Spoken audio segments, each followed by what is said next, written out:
পেয়ে গেছি, তুই কোথায়? শোন না, আমার ল্যাব তুই এক্সপ্লেইন করার জন্য 1 মিনিট সময় পাবি। আমার দেরি হয়ে যাবে। আচ্ছা তুই একটু সামনে, বসের সাথে একটা ইমার্জেন্সি মিটিং আছে, কিন্তু একটা কাজের জন্য উনি মিটিং, আমি নিজে তোকে নিয়ে আসতে পারছি না, কিন্তু আমার বসকে রিকোয়েস্ট করেছে, সে তোকে রিসিভ করবে। তোর বস যার কথা তুই আমাকে বলেছিলি, ওই আমার উপরে এমনি সবার সাথে খুবই ভালো ব্যবহার করে। এই শোন না, খালামণিকে জানে তুই ল ফার্মে কাজ করছিস? কেস কর। তুই বল না, কাউকে কিছু বলবো না, আমার উপর তো বিশ্বাস রাখবি না? হয়েছে থাম তুই। এখন বল তোর বসকে কিভাবে বুঝবো? কতটাই হোক, একটা ইমেলে দেখবি।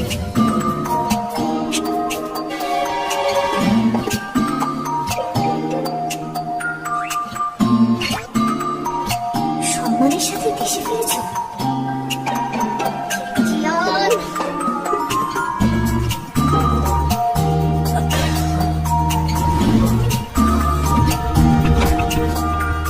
আঙ্কেল, কি হয়েছে? Uncle,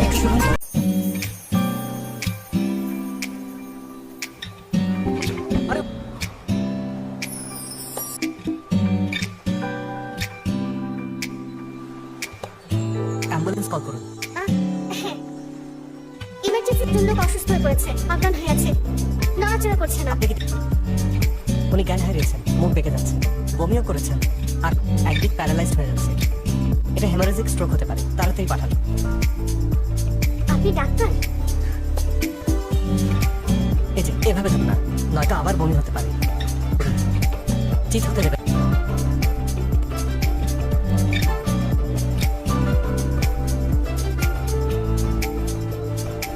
please. হেমারেজিক স্ট্রোক, দ্রুত হাসপাতালে নিন। একটু ধরুন, হবে। মাথাটা সাবধানে।